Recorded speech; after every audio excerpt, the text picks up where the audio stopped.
En donde hay mucha luz, la sombra tiende a ser profunda. Goethe.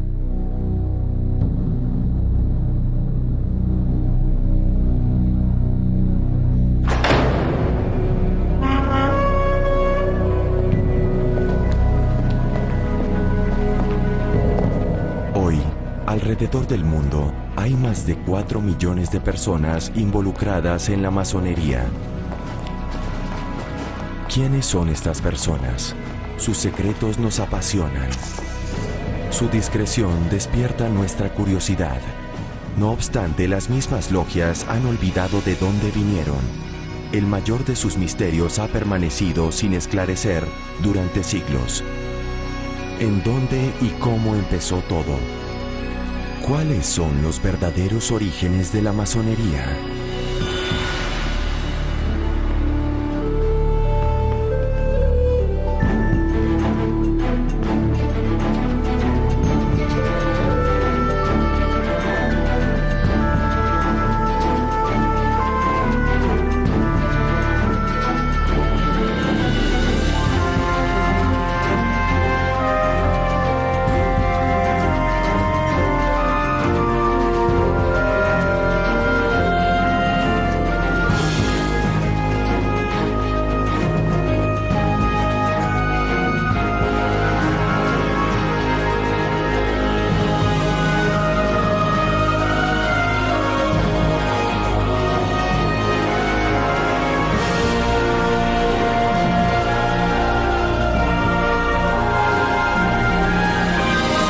Masonería, secta de poder. Una investigación de los orígenes de la masonería.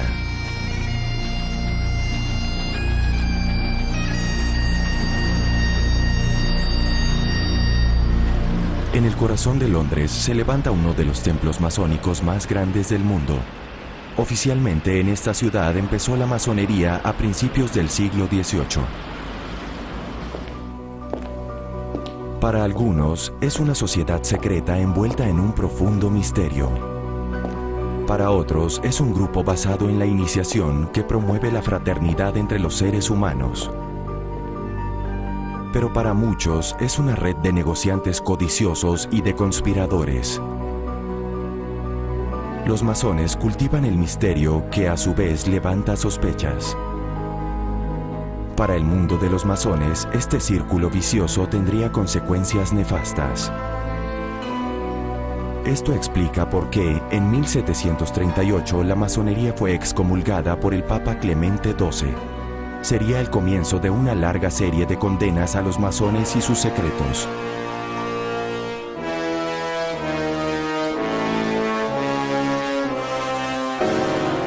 La masonería se convirtió incluso en uno de los blancos favoritos para los nazis, cuya propaganda puso al servicio del complot masónico judío con el objetivo de dominar al mundo.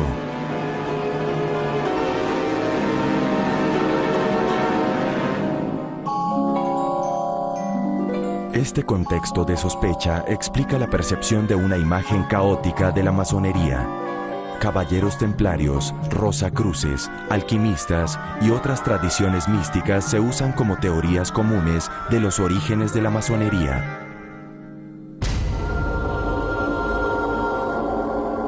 ¿En dónde está la verdad? Abramos algunas puertas. Muchas personas creen que los masones son los descendientes de los caballeros templarios. Creada en el siglo XII, la Orden de los Templarios acompañó a los cruzados a Jerusalén. Sin embargo, después de la pérdida de la Tierra Santa, el Papa y el Rey de Francia acusan a los caballeros templarios de toda suerte de crímenes. Finalmente, el Rey Felipe el Hermoso ordena su arresto y su ejecución en la hoguera. Desde entonces, según la leyenda, existe un tesoro de los caballeros templarios aún por descubrir.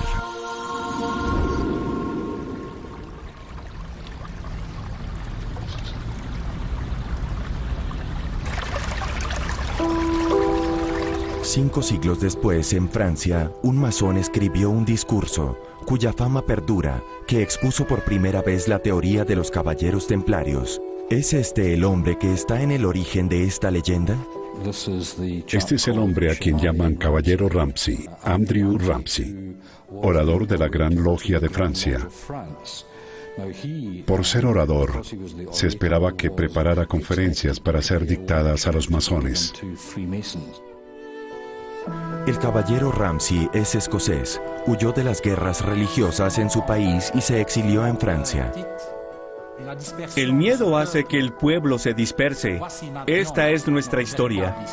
En 1736, en una logia en París, pronunció su discurso en el cual afirmó que los masones son los descendientes de los caballeros templarios. Hicieron votos de restablecer los templos de los cristianos en Tierra Santa.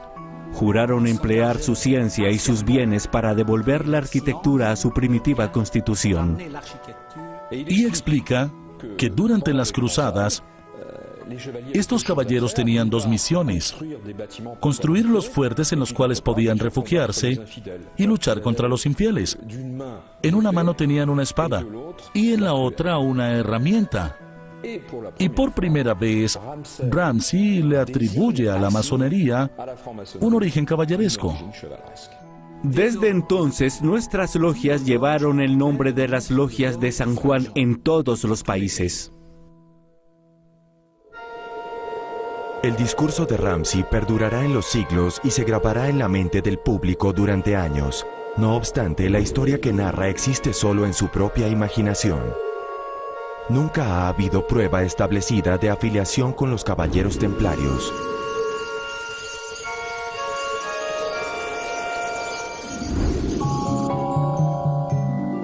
Lo mismo ocurre con todas las otras tradiciones esotéricas con las cuales se ha relacionado la masonería. Una vez fundada la masonería, con su artesanía, grados y rituales básicos, a mucha gente le pareció divertida. Sin embargo, buscan otras ramas de la mitología más que asuntos de masones. Los caballeros templarios, eso sería divertido, el Santo Grial. Ellos inventaron muchas cosas y se divirtieron, pero no tienen una verdad. En realidad la masonería no tiene nada original. Nos facilitan todo de diferentes lugares. Nuestro simbolismo lo pedimos prestado de los masones operativos al usar sus herramientas. Nos prestan el simbolismo religioso. Es la forma como lo usamos y como lo interpretamos lo que lo hace masónico. Los masones fueron exitosos en hacer muy relevantes los tiempos en los cuales vivían, los tiempos modernos de finales del siglo XVII y comienzos del XVIII, esos conocimientos antiguos, míticos y herméticos. Lograron unir la ilustración y lo mítico y producir una hermandad que atrajo a hombres de todos los estamentos. La masonería entonces no proviene de los caballeros templarios. La pregunta, por lo tanto, subsiste. ¿De dónde viene? ¿Se origina, como muchos suponen, del patrimonio de quienes construyeron las catedrales? Hay un detalle insistente que defiende esta teoría. Las herramientas simbólicas usadas por los masones, tales como la escuadra y el compás, usadas por los constructores de las catedrales, ¿son los picapedreros de la Edad Media los antecesores de los masones modernos? Para un picapedrero, los proyectos de edificaciones de piedra eran escasos. Debía ir en busca de trabajo. Cuando la edificación de una iglesia terminaba, ellos debían desplazarse hacia otros lugares a buscar trabajo. Frecuentemente viajaban grandes distancias, no estaban ligados a ninguna población o ciudad. Y esto les dio una sensación de pertenencia a un grupo. Estos picapedreros forman una sólida corporación. Durante mucho tiempo han tenido sus tradiciones y sus propios rituales. El área de construcción de una catedral era inmensa y el trabajo duraba decenas de años.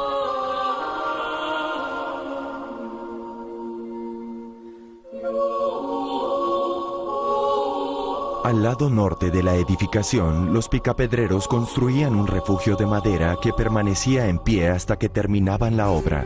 Lo llamaban logia. Toda la actividad giraba alrededor de este lugar.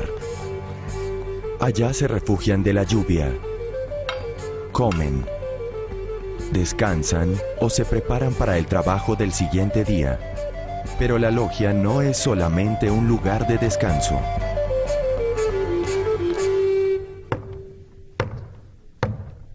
Cuando cae la noche, los masones dejan de lado sus herramientas y practican sus rituales, tal como la bienvenida a un joven aprendiz. Estos rituales se organizan alrededor de lecturas de narraciones históricas legendarias. Estos manuscritos que se leen en la logia se conocen como los antiguos cargos. En el nombre del Padre. Amén. Amén. El capítulo 12 del Génesis narra cómo llegó Abraham a la tierra de Canaán. Nuestro Señor se le apareció y le dijo: yo daré esta tierra a tu descendencia. Entonces hubo hambre en aquella región. Contienen la historia y los mitos de los masones, retrocediendo hasta la creación, resaltando su importancia, su descendencia de personas de noble cuna. Son los maestros de la geometría y por lo tanto científicos. Son tanto ideólogos como trabajadores. Y mientras duró la escasez, permaneció allí. Y Abraham, como dice la crónica, era un hombre sabio, un gran doctor. Conocía todas las 7 ciencias y enseñó a los egipcios la geometría. Este digno sabio Euclides fue su alumno y aprendió de él. Ellos le dieron por primera vez el nombre de geometría. Los antiguos cargos de los picapedreros de la Edad Media eran típicamente ingleses. Algunos de estos textos sobrevivieron a lo largo de los siglos. Uno de ellos se conserva en la biblioteca de la Gran Logia Unida de Inglaterra. Este es el manuscrito de la Gran Logia número 1, que es el tercero más antiguo de los manuscritos de los antiguos cargos. Es un rollo de 1 metro con 83 centímetros de largo aproximadamente, con la plegaria a Dios y el comienzo de la historia del arte de los picapedreros. Data de 1588.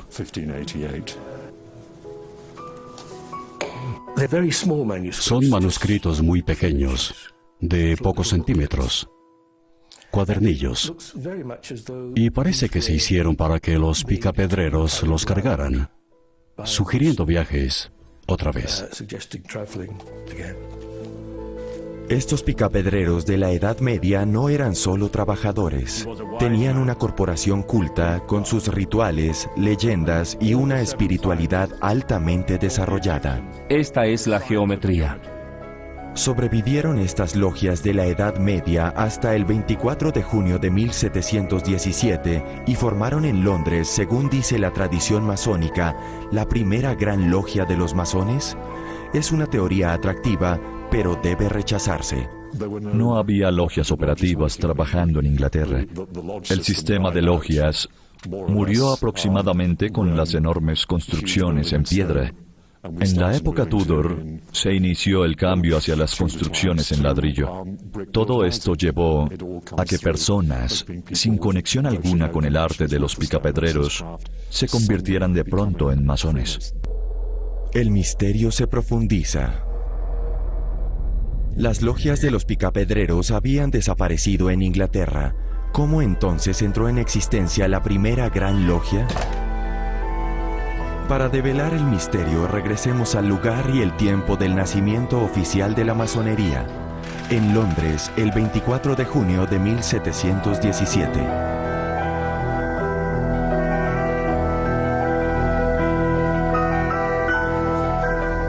Esa noche en la taberna de Goose and Gridiron, 4 grupos de hombres que se autodenominaban logias decidieron reunirse y crear juntos lo que llamaron la Gran Logia.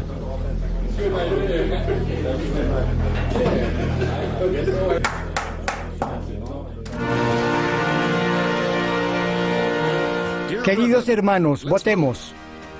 Procedieron a elegir al primer gran maestre de esta gran logia, Anthony Sayer.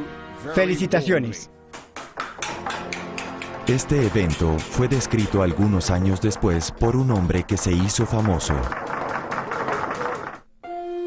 el pastor James Anderson. En consecuencia, al día de San Juan Bautista, en el tercer año del rey Jorge I, año 1717 después de Cristo, se llevaron a cabo la asamblea y el banquete de los masones libres y aceptados en la anteriormente mencionada taberna. Y la paradoja es que este evento del 24 de junio de 1717 es el de la fundación, porque fue la primera vez que se creó una gran logia y que hubo una masonería organizada. Es un evento del cual no sabemos nada. No sobrevivió ningún documento, excepto un relato de James Anderson, quizá parcialmente reconstruido de 20 años después.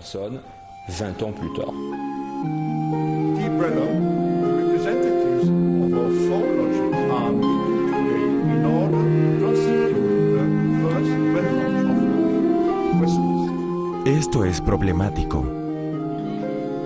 No hay prueba de que esta reunión se llevara a cabo ni registro histórico del momento de fundación de la masonería moderna.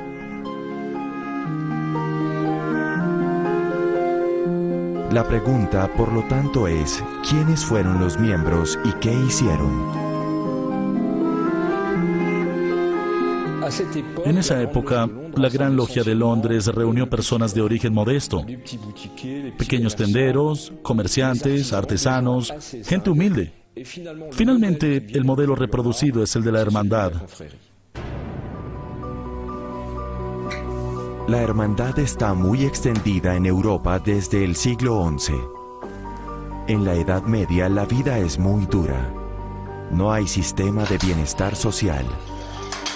No hay nada para ayudar a los trabajadores y a sus familias en tiempos difíciles. Estas personas, por lo tanto, decidieron poner dinero en un fondo común y ayudarse unas a otras. En Londres, en 1717, estas pequeñas organizaciones llamadas logias todavía tenían la función de apoyo mutuo.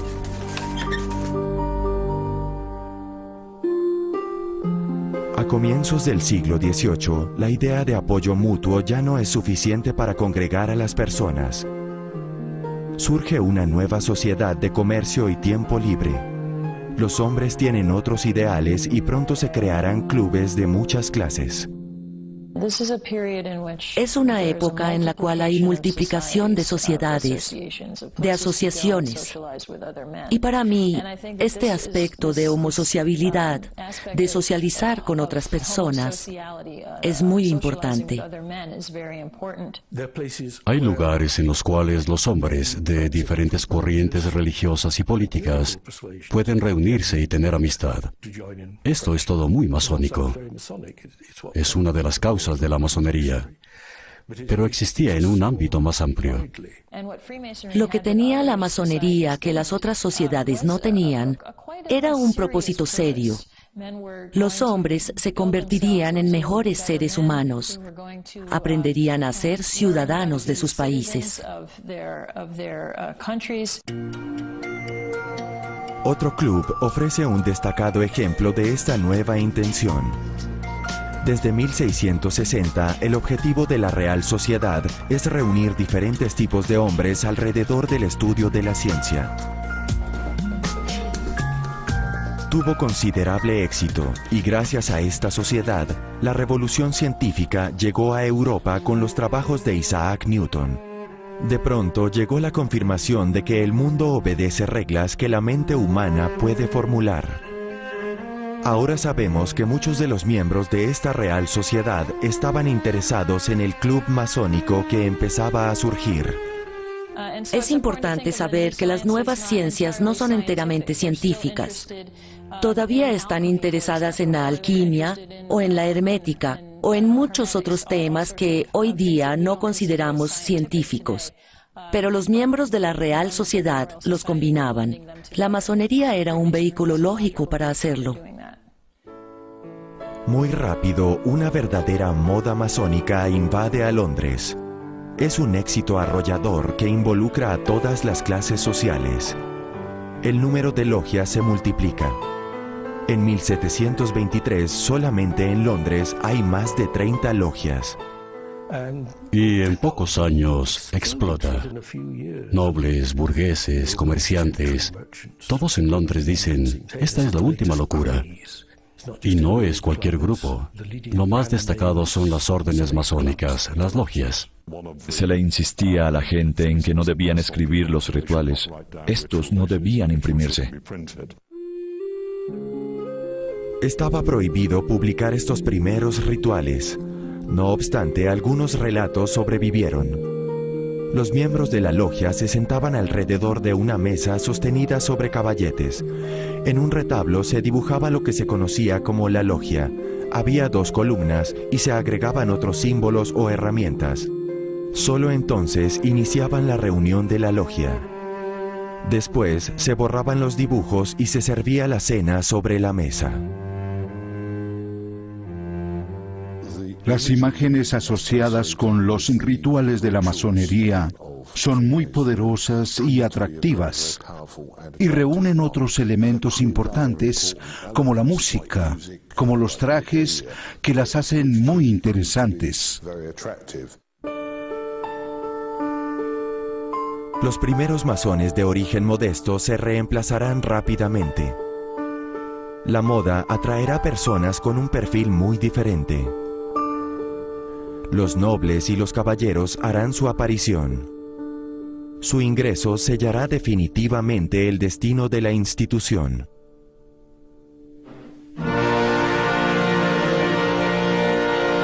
Escasamente 2 años después de su creación, la Gran Logia de Londres y Westminster tiene un nuevo gran maestre, Jean-Théophile Desaguliers.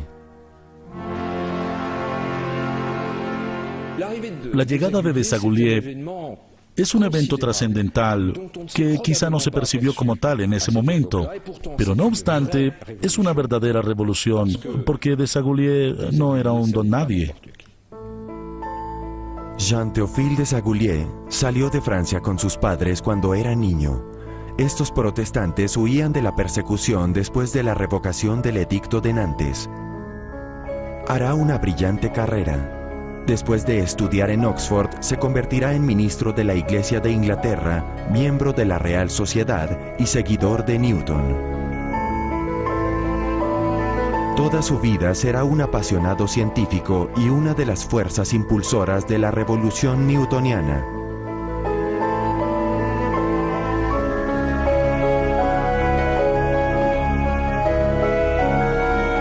La Real Sociedad de Londres ha tenido miembros famosos tales como Charles Darwin. Es la primera organización que incluye la experimentación como centro de la investigación científica. Keith Moore es el guardián de la memoria de la venerable entidad.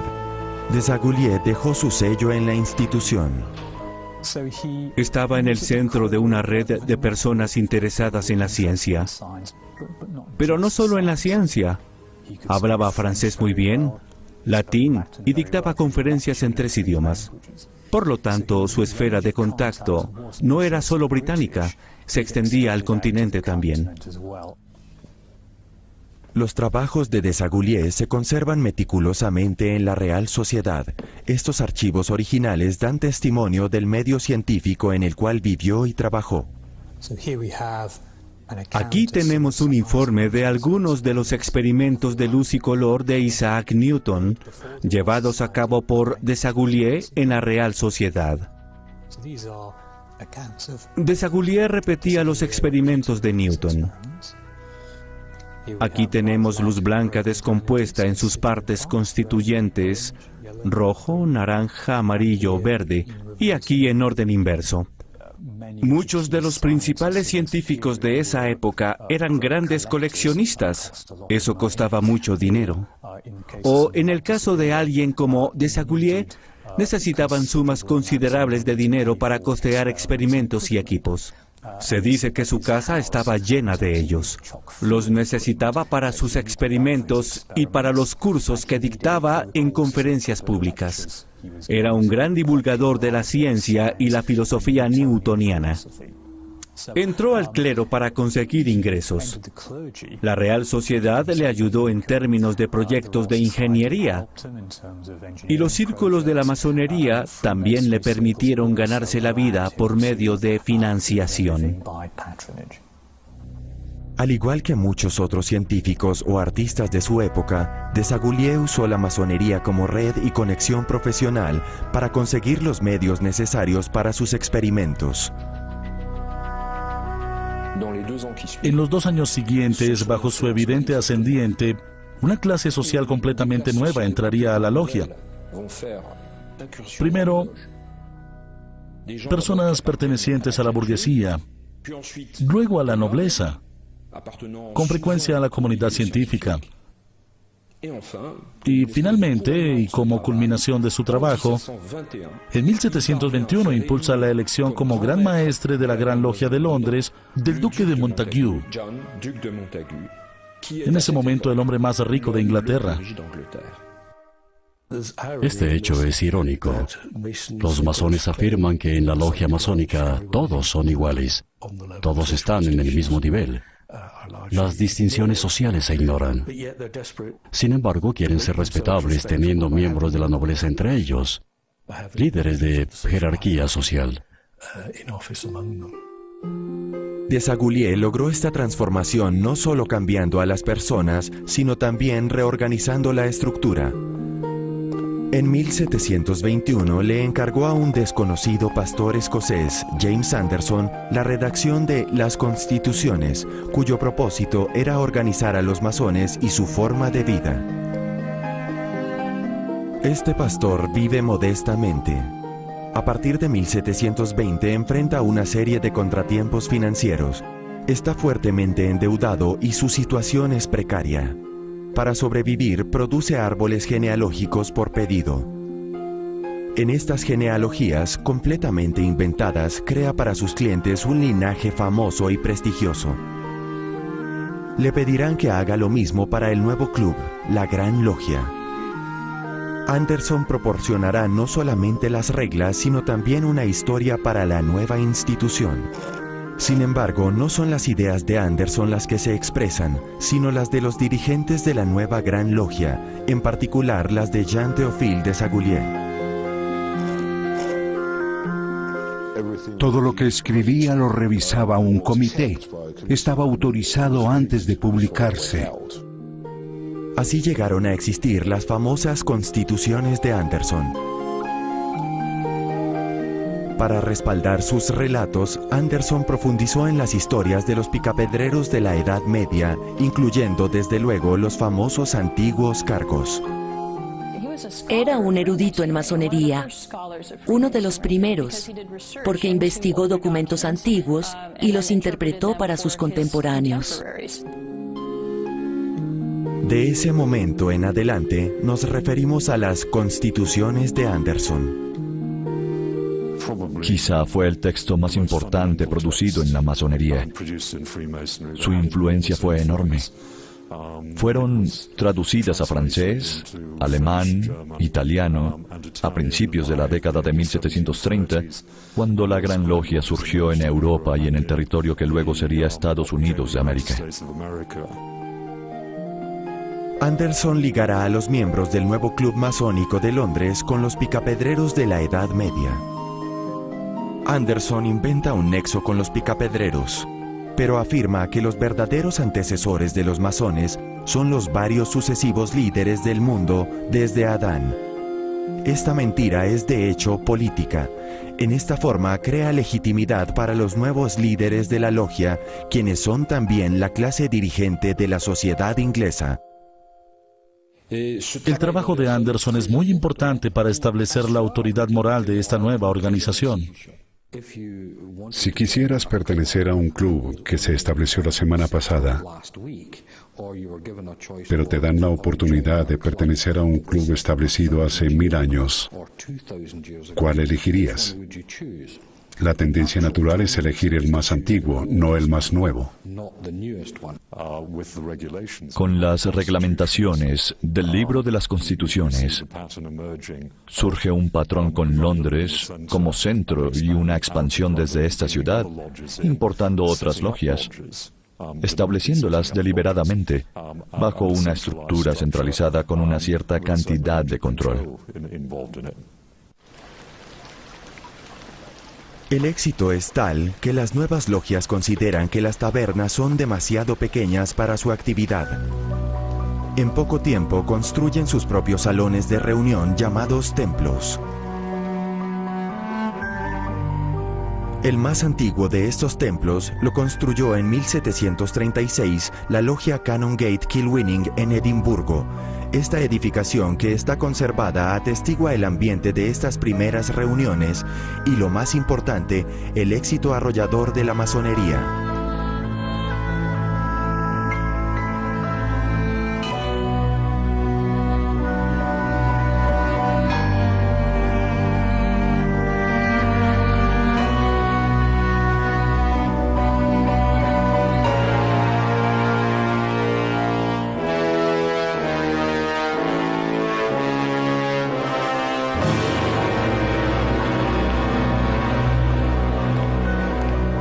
Los artífices de este éxito son un pastor escocés y el hijo de un refugiado francés. Anderson y Desaguliers son ambos extranjeros en este Londres del siglo XVIII.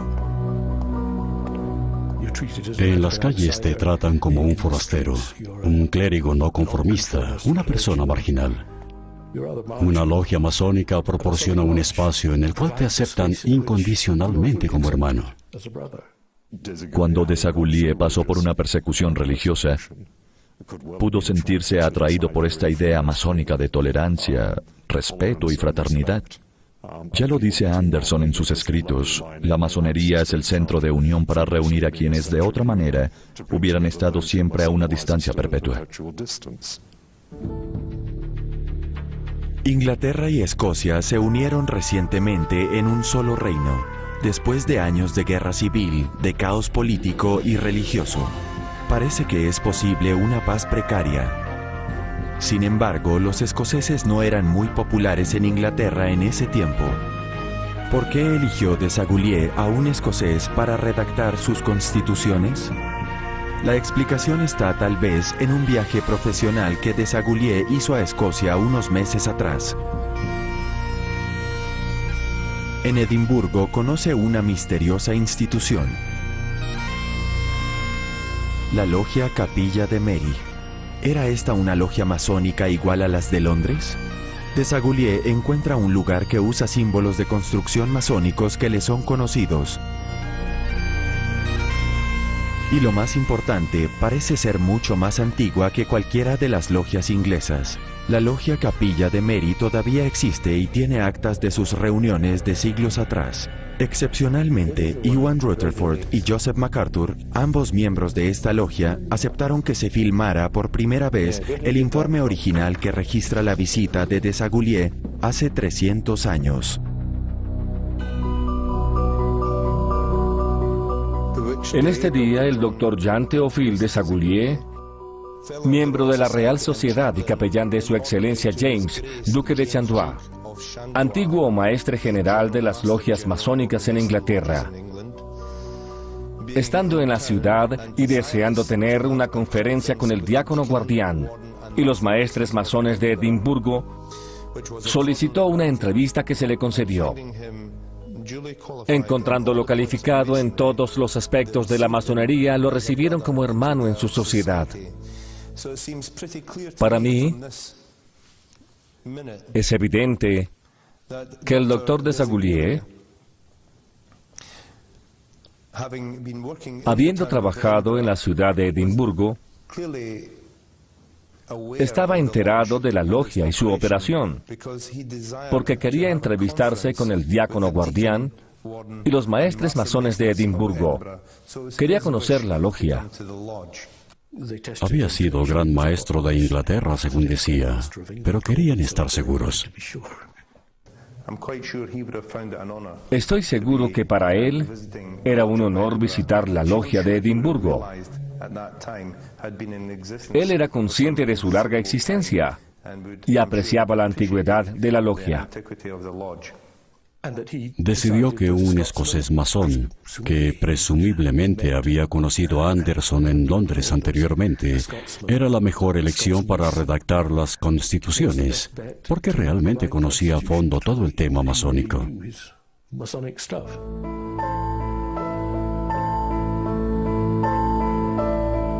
Las circunstancias de la fundación oficial de la masonería en Londres se hicieron más claras. Para empezar, existieron las pequeñas organizaciones de ayuda mutua.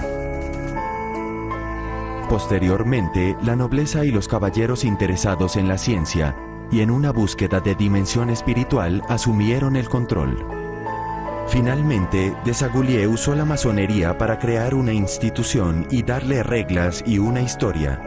Los rituales masónicos ligados a los picapedreros se conocieron esencialmente por medio de la investigación de Anderson, por una parte los antiguos cargos ingleses y por la otra un cierto número de tradiciones escocesas.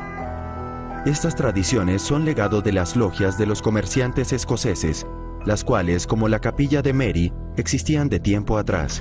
Y aquí tenemos un nuevo misterio para develar. ¿Quiénes son estos masones escoceses que precedieron a los clubes de Londres por más de 100 años?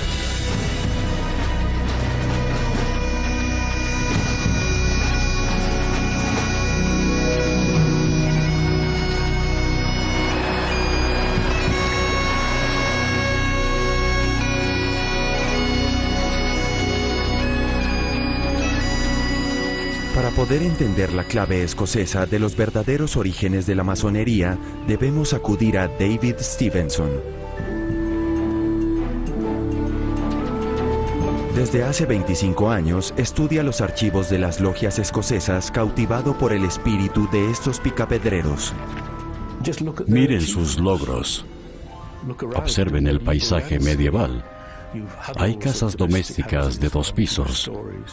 Imponentes abadías y catedrales, logros increíbles.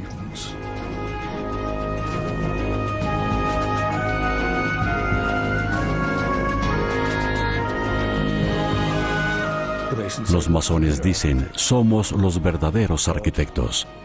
Dios creó el universo. Nosotros creamos las edificaciones de Dios sobre la tierra. Él fue constructor. Nosotros también lo somos. Estos picapedreros escoceses conocerán un profundo cambio. Un personaje enigmático provocará una revolución en el gremio. El rey Jaime VI nombra a William Shaw maestro de obras a finales del siglo XVI. En Escocia lo llamamos el padre de la masonería moderna. Y la razón de este apelativo es que sabemos que algo ocurría en el gremio de los picapedreros aquí en Escocia. Llegó William Shaw, el servidor civil, el empleado de la corona, y entonces todo cambió. William Shaw tomará su trabajo muy en serio. Reorganizará las logias escocesas, las cuales hasta entonces no tenían reglamentación. Y para hacerlo en 2 años, escribirá 2 textos fundamentales que llamamos Estatutos de Shaw. Los Estatutos de Shaw son 2 textos legales aprobados en 1598 y 1599 por la Corona de Escocia. Por primera vez, estos textos organizan a los masones escoceses en entidades llamadas logias y los somete a obligaciones administrativas. En Edimburgo, William Shaw le confiere a la logia Capilla de Mary el título de la logia más antigua del país. Ewan Rutherford y Joseph MacArthur están listos para mostrarnos sus más preciosos manuscritos. Estos son los 2 primeros libros de actas de la logia de Edimburgo, Capilla de Mary número 1. Este registro comienza en 1598. Es la primera vez que este documento se muestra al público. Este es el primer estatuto de Cho.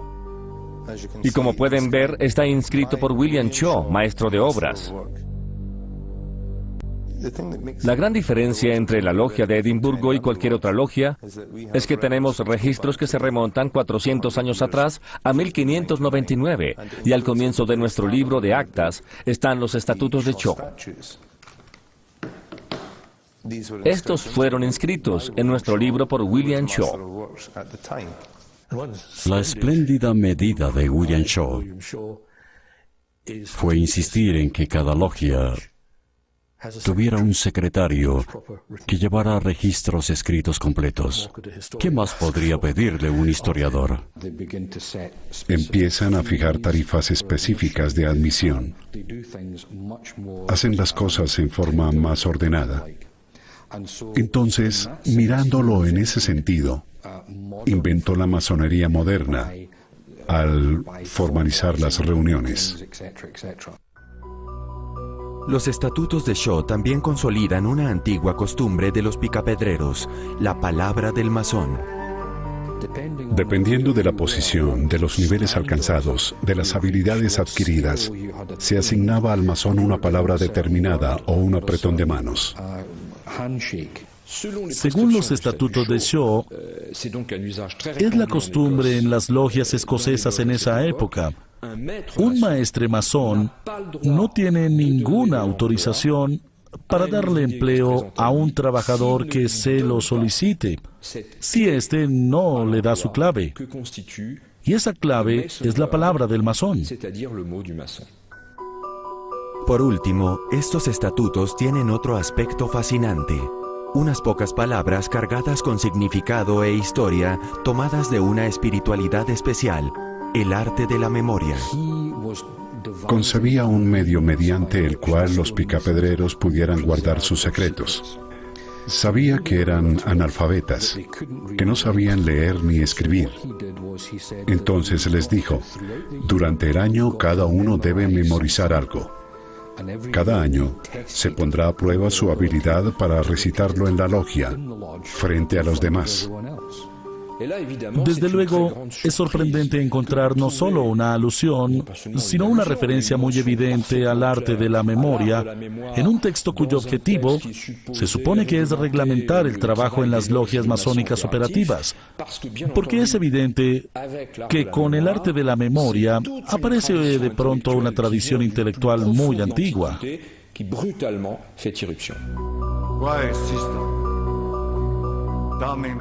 El arte de la memoria es una técnica de memorización muy antigua. En el pasado la usaban los tribunos griegos y romanos para memorizar discursos muy largos. La originalidad de este método es que se basa enteramente en la imaginación. Consiste en imaginarse un edificio, entrar y recorrerlo, visualizar, inspeccionar y memorizar varios objetos y lugares del edificio. Y mientras se hace este recorrido, fijar una idea sobre la cual se quiera hablar, en cada lugar, en el debido orden. Y cuando llegue el momento del discurso largo, volver a recorrer el edificio en la mente y sacar las ideas de los lugares y objetos. Es probable que el arte de la memoria se usara en la logia para memorizar los rituales. Esta técnica también les permitió a esos comerciantes construir dentro de sí una casa y un templo. Al recorrer el templo, hacían un viaje interior. En otras palabras, William Cho animó a sus comerciantes a desarrollar su propia personalidad. Sabía que había algo en las logias de los picapedreros que valía la pena conservar. Esto, desde luego, plantea la pregunta: ¿cómo supo que era lo que quería conservar? Y creo que la respuesta es sencillamente que era miembro de la logia. Creo que fue el primer masón. William Shaw murió en 1602, escasamente 3 años después de la publicación de sus textos. Sin embargo, su sistema de logias siguió funcionando. Y probablemente aquí podamos llegar a la clave del misterio de la historia de la masonería.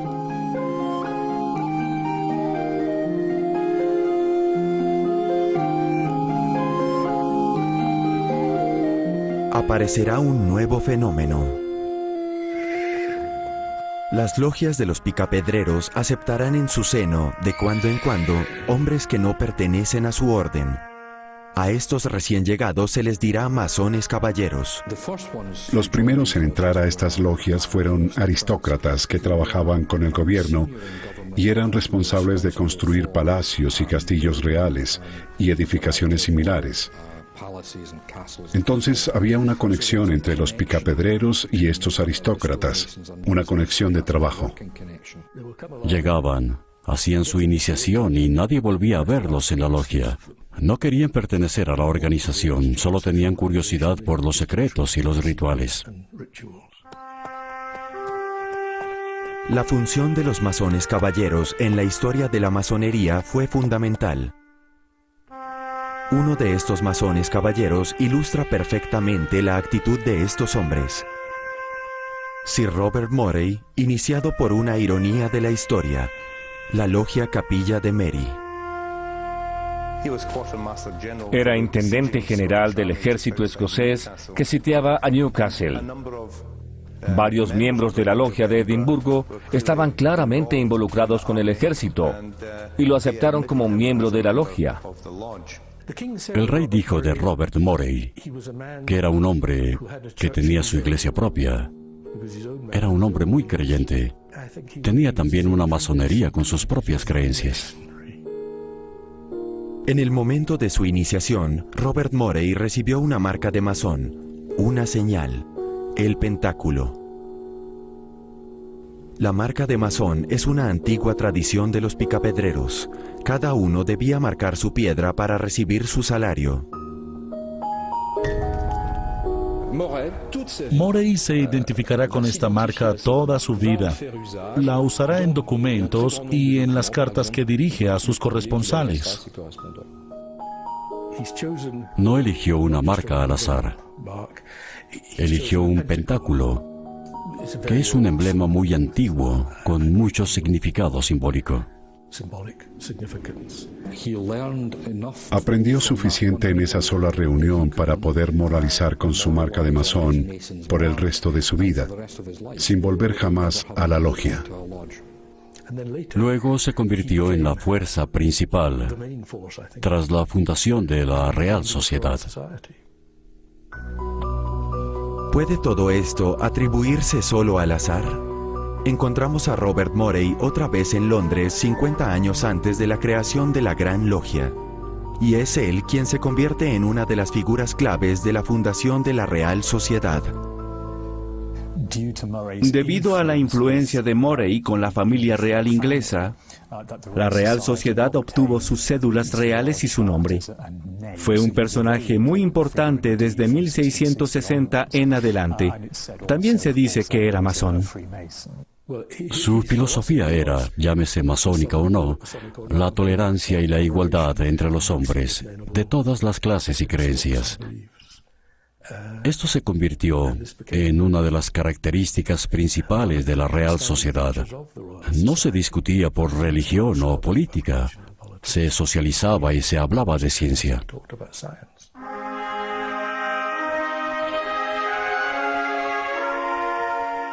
Había otros Robert Morey, otros masones caballeros que las logias escocesas habían iniciado. Serían los vectores de una nueva relación de fraternidad, pues algunos de ellos introducirán en la Real Sociedad esta actitud que más adelante caracterizará las primeras órdenes masónicas de Londres. Para mí es un periodo fascinante porque es la gran pregunta que nadie ha contestado aún satisfactoriamente. ¿Por qué lo hicieron? ¿Qué hacían?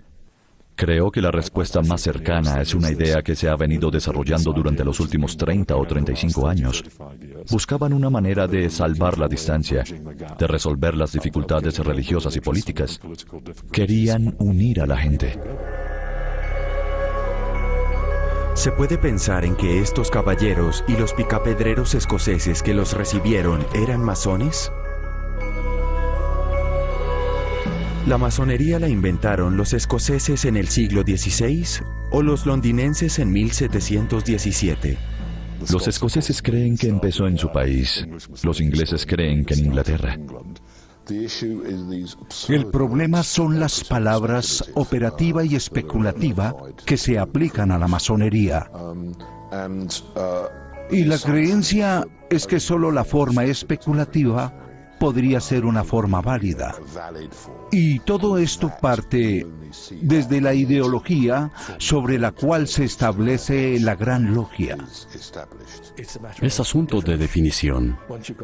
Cuando hay logias con iniciaciones masónicas, con miembros que no son picapedreros, para mí es una masonería. A finales del siglo XVII, cuando ni siquiera se hablaba de masonería, ya existían los masones, incluso antes de que existieran las logias. Esta es nuestra historia. Las interrelaciones humanas, lejos de las vicisitudes de la guerra y el conflicto, favorecieron la aparición de un nuevo eslabón, la fraternidad. El simbolismo de la orden masónica, por accidente histórico, sirvió como base sobre la cual se trasplantó una necesidad de contacto humano sin rótulo particular. Esta es una necesidad humana que siempre ha sido parte de la historia del hombre. Con su mitología, la masonería quería ilustrar la imagen de la construcción interna del hombre. En su propósito de elevar al hombre de la tierra hacia el cielo, la masonería inculcó una nueva espiritualidad, cuya fuerza provino de las interrelaciones humanas. Muchos diferentes elementos se unieron para crear la masonería. Los picapedreros escoceses, los antiguos cargos ingleses, el auge de los clubes londinenses y la creación de organizaciones de mutua ayuda.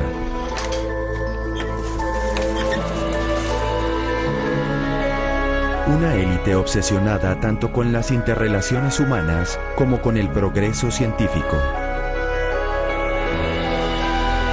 Todos estos factores se unieron y se fusionaron para crear una de las partes más fascinantes de la historia humana. Una historia rica, cuya investigación apenas comienza. Una historia que seguirá escribiéndose.